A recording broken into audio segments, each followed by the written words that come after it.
Hey, I'm John Hazel, automation expert and business strategist. And I'm Kevin Miller, software lead and seasoned podcaster. And this is the Automate and Elevate podcast, where we help you build systems, create leverage, and scale your business. On today's episode, we're going to talk about how to build your business on a firm foundation and ensuring that you need to do what you need to do. So, joining us today, we have a special guest. Welcome, Jordan. Hey guys, my name is Jordan Hall. I own a production company here in Colorado Springs, Colorado, and thanks for having me. It's an absolute this is my pleasure. friend Jordan. We've been friends for like 15 years or so. I'm glad to have him on. He has been building his own business for how long now? About 8 years. 8 years. All right. So he knows what it's like, the grind, being scrappy, figuring out how you're going to get the next contract, how you're going to get the next dollar. And so I'm excited to talk. Yeah, man. Excited to be here. Absolutely. So, building a business is not easy. A lot of people are just getting started. So, what are some of the fundamentals of building your business on a firm foundation that, kind of differentiates failure from success in your experience? Yeah. Well, first I wanted to mention the conversations we've been having weekly have been really great. So we meet about once a week and we kind of just, iron sharpens iron, go through a little bit of our business successes and maybe some challenges that we're facing. And there's a saying at my church, shout out to Zeal. Most of us are like the rest of us, is what we say, which I've learned a lot even in talking to him about how, oftentimes being an entrepreneur, it can be an isolating feeling. You kind of feel like you're on an island a little bit, but whenever you talk to somebody else and you realize, oh, wow, like some of the things that I'm thinking about or struggling with are also things that others are as well. Even if you're in a different industry, I find it's really cool that you're able to relate in that way, right? And so referencing an episode you guys did a couple, recently, which was talking about the airplane framework, right? Which literally since we talked about that, I started reading the book, Business Made Simple. Like I was really diving in because it was super intriguing to me, because I realized that even after years of doing business, and maybe I'll just share a story if anybody can relate to this or not. But so, so for me, as a person, who does a lot of camera work, I kind of make the joke that like I picked up the camera and then people just started handing me money. And that's kind of how it felt. Is like, oh, I have a skill. I want to monetize the skill. And then realizing down the line, using that plane analogy, that maybe I'm in the air and I'm, oh, cool, like I got some clients and I'm feeling pretty good about myself. Then to find out that, yeah, you're really, at least I'll speak for myself. I didn't really start off with the firm foundation, and I don't think I didn't realize that until later, when like maybe the referrals aren't happening as much, and maybe the economy changes or COVID happens, and next thing you know, what you've been writing on this entire time was a little bit of a false, a false picture of maybe what the health of your business truly is, right? And so, just for myself, even I'm in a season right now where I'm able to more to be a little bit reflective and look back on the last few years and be like, man, there's so many things that I still don't really fully understand. And so I've been trying to unpack that, as I go along. So like we were talking today about even finances, right? So I think that in the airplane model episode, there's a lot of presuppositions in a way of, oh, I'm already at this place, or I already know how to run a successful business. And now that I'm in my successful, awesome Boeing 150, whatever, airplane, it's like, well, I even sometimes wonder, did I even build it right? Like, did I start out right? Or like, I don't even know, maybe my marketing engine is like not running properly because I don't know much about marketing and I'm just already in business, right? So yeah, I guess I would ask you guys a question here, if you guys don't mind, of like, have you ever found yourself in a situation where, yeah, you were analyzing your business and realizing, wow, like I probably need to be better in these areas? I think if you're not doing that, like at least every month, but usually it's like every day, then your business is not growing, because you have to like continually evolve. You have to continually identify, what are the things that are slowing me down? What are the bottlenecks? What are the areas that I need to replace with people? What are the areas I need to replace with a system or automation? And like, that's what it is to be an entrepreneur, right? Otherwise you never scale up. And it's fine if you want to fly a Cessna 152, which is a little 2-seater airplane. This is so nerdy because he's a pilot, low-key. That's awesome. And that's your business, and it's like, this is me. I'm a freelancer. I'm just doing this thing. But when you're ready to, like, when you want to grow that thing, when you want to scale it up, when you want to make more money, then you have to be continuously evaluating like that, right? Yeah. And so again, speaking for myself, I feel like that when you're in the trenches or you're doing the thing or you're busy, and oftentimes I feel like as entrepreneurs, we have more tasks than time often. Yep. So then it becomes, what am I going to do today and what am I not going to do?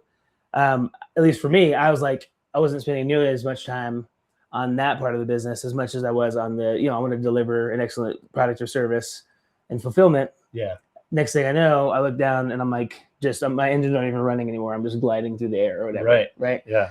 Because you're too busy working in the business that you're not working on the business. Yeah. You gotta do both. And so I guess, I'm in the season right now, like I said, where if I were to just, first of all, it does take a little bit of humility and honesty, right?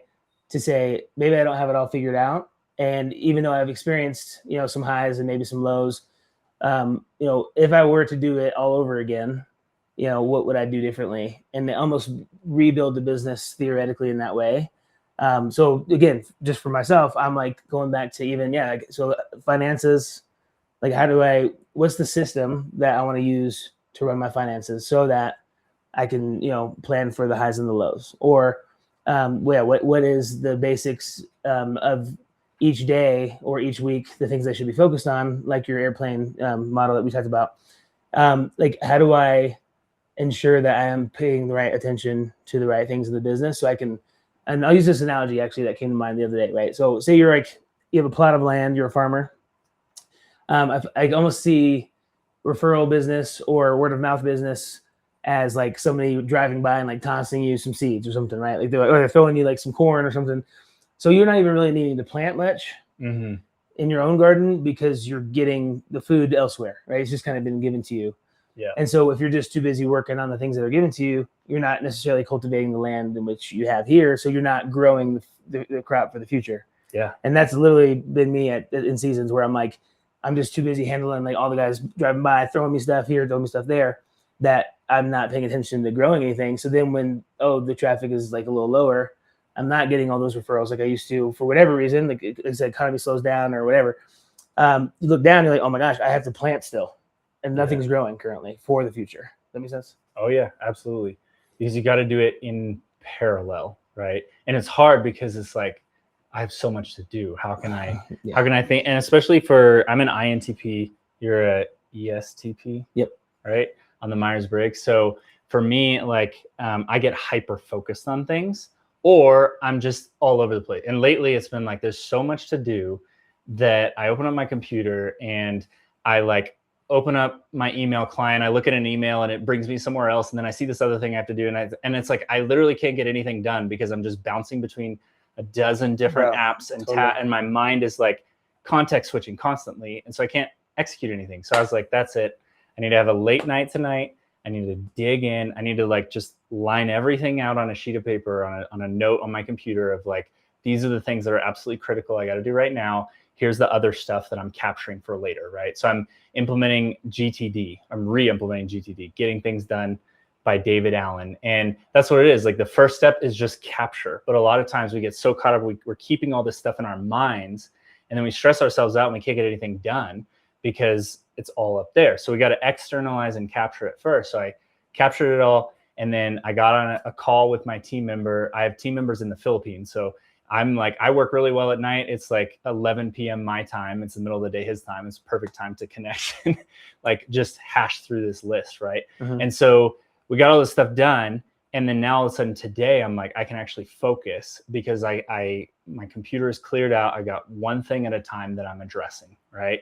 And so a lot of times it's like getting back to those basics of how are you processing information? How are you, logging the actions that you need to take and putting them in the right place so you're dealing with them at the right time. Anyway. No, that's good. Well, that's like just one of the things, right? So it's like just task management. But then, again, what about like finances? What about like a business plan or like, like product services, like, am I offering is the offer good? Right. Who's my target audience? Am I marketing? Do I know how to market? Am I doing paid ads? Am I just doing content? Like, there's every single layer has, obviously so many layers underneath it. And I found myself overwhelmed by that a little bit. But I think the good news is, kind of like we've been talking about with either, Business Made Simple, things like that, you don't have to reinvent the wheel, right? Yep. And so I think that when I actually, and of course, I'm always trying to learn and improve and listen to books and read things and whatever. But I did find myself lacking in some business knowledge and feeling pretty confident in the service that I provide, but realizing, so, E-Myth is another book that I love that talks about that, where you like realize after the fact that the business skill is a skill in and of itself. And then obviously what you do that you monetize is a skill. And so I think that's why this podcast is great, and like all the resources, because I feel like that a lot of us can relate to maybe needing to increase our business acumen a little bit. Yeah. That book he's talking about, it's called The E-Myth, like MYTH, and Revisited 2.0. E-Myth Revisited 2.0 is like the newer edition of that. Check that out. What do you think, Kevin?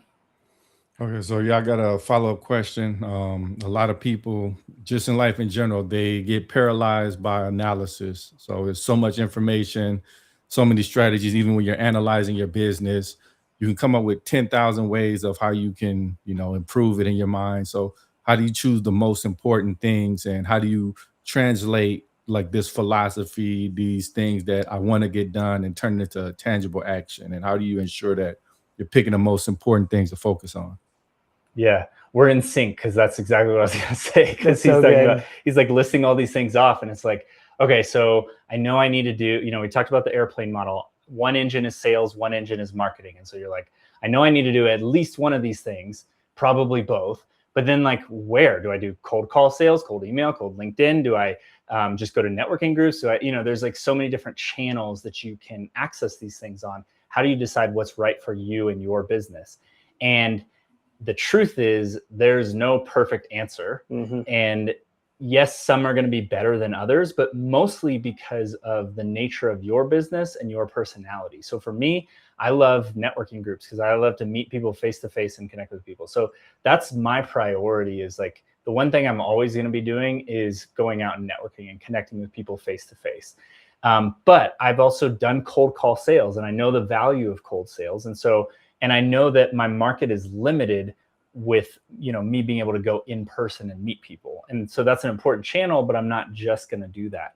I finally, I like chewed on this for months, trying to figure out like what kind of cold outreach am I going to do? And I finally settled on LinkedIn, and I was like, I just feel like I understand. It feels warmer to me. Feels like there's all this context there, so I decided to go in on that. And I started and I'm paying $120 a month for LinkedIn Sales Navigator.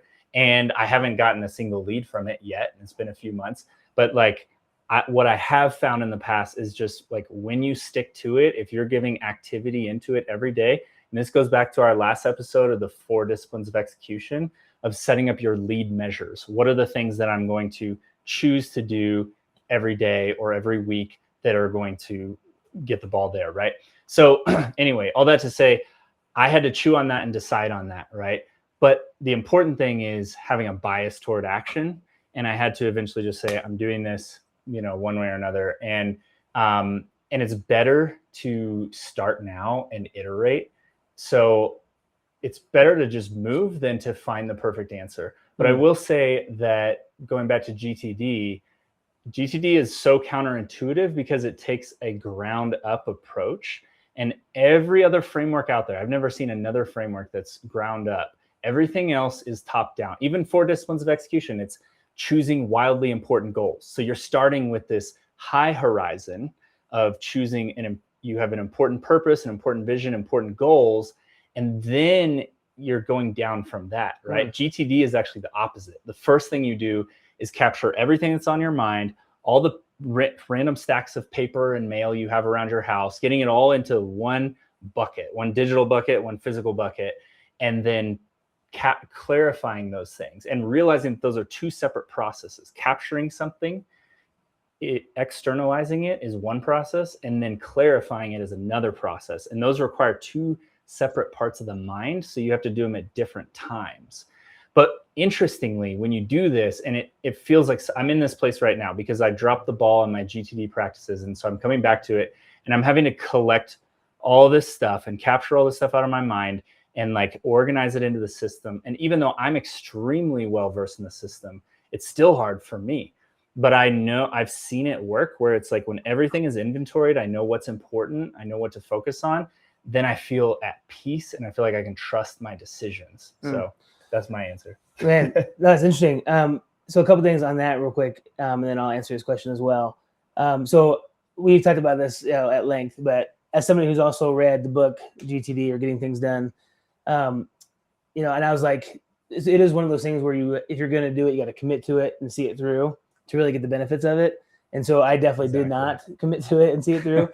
But, and I think that what I enjoy about all the advice that we get, and you kind of mentioned this before as well, like there's certain things where sometimes there's like pieces that you want to take, that are helpful to you. So it doesn't mean it's a one size fits all and that everybody needs to do X, Y, Z, because even in Business Made Simple, which you obviously were the one that recommended that to me, again, the airplane model, he talks about how to prioritize your highest value tasks.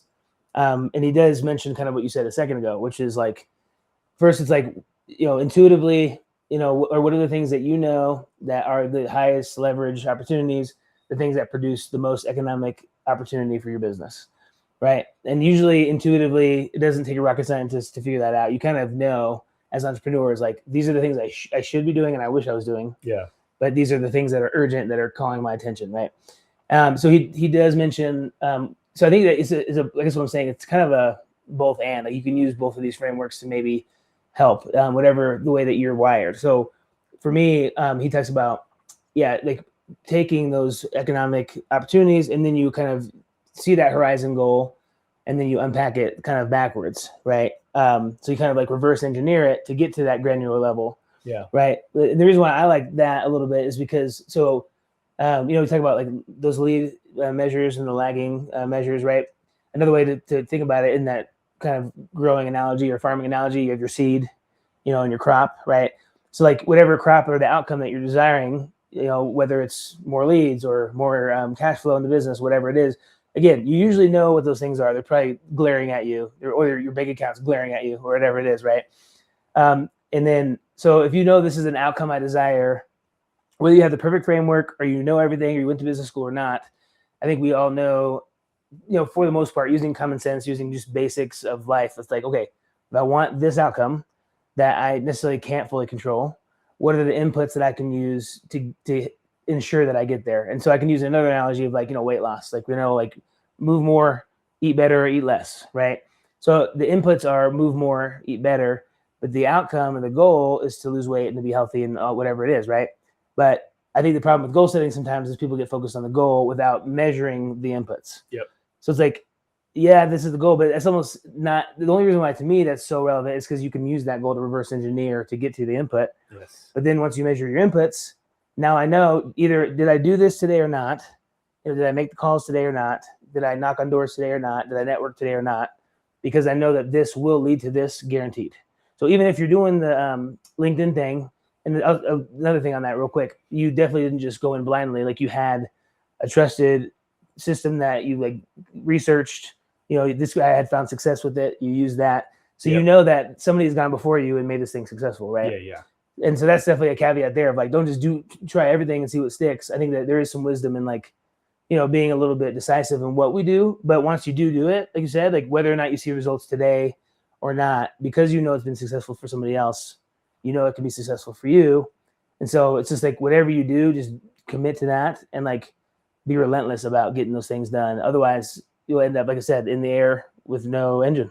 Yeah. Kind of thing. Yeah. You bring up a good point, which is that this is actually what happened. I received a cold email from somebody trying to sell me outbound lead gen services, and they would do cold email, cold LinkedIn sales for me. And at the price point, I was tempted at the time. And I like have a friend who actually started his own business that's in the same vein. He used to be my manager when I was in cold call sales. And so I like called him and I talked through it with him. And then I also looked at, then I just processed with Claude, and I was like, okay, I'm debating if I should do this thing. The alternative is I do it in-house, which I obviously have this experience that feeds into that. But it's a lot of work, and I don't know, should I do this? Should I let them do it and reverse engineer their process? And like processing with Claude, it was like, I need to build this in-house myself. I know how to hire the talent from the Philippines to do it.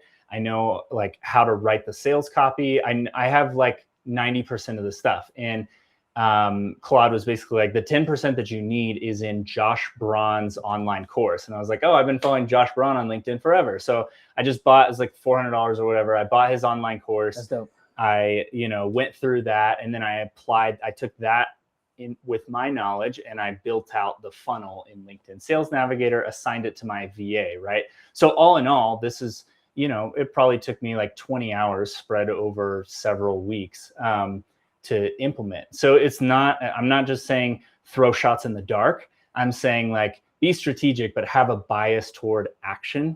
And by the way, you notice I said how I like processed it with Claude, and Claude is the thing that unblocked it for me. Like 5 years ago, I probably would have just been stuck in this loop internally, but Claude has allowed me to like verbally process something, bring some, some intellect towards what I'm trying to figure out. That's essentially an outside influence, and be able to make a decision and commit and do it. Yeah. And then I saw land the plane, on this note, which is more of a simplified version of, again, to restate the question of like, how do we know what to focus on? So there's the show, I think Kitchen Nightmare was called, by Gordon Ramsay, who I love watching cooking shows apparently. But essentially he comes to your restaurant and he just usually, is not very nice and kind about the reality of where you sit in your restaurant business, right? And I think that if we were to hypothetically have your Gordon Ramsay or whoever that person is, take an honest assessment of the elements of your business. And so what I've been doing, like I asked ChatGPT in my case, like, is just what are some of the pillars that I need to be focusing on, or the airplane model, whatever, of the business. And then if you were to like almost assign a scorecard to each item and assess it from not your own eyes, but from like, if somebody else came in, a stranger came in and told me the truth about the health of each area of my business, yikes. I don't know about, that's what you want to hide the rotten tomatoes under the counter. You know what I'm saying? Yeah. So I think that tangibly speaking, I'm trying to go through and come through like each area of the business and ask myself that question. Like, am I, doing well in this area of the business? Is this area, how would I rate this area of the business, at 1 to 10? And you can kind of build it from there. Even if you've been in business for, decades, it's always a good exercise to go back through and just, make sure that each area of the business is healthy, because that's really the only way you're going to be able to grow in the good times and sometimes the not so good times. That's it. That's why I laid out that model from Donald Miller, because it's like, these are the areas I need to make sure that I'm giving attention to regularly. It's good. Awesome, guys. I think it's a great stopping point. We can continue the conversation on the next episode, but we definitely appreciate everybody for tuning in. We'll catch you next time.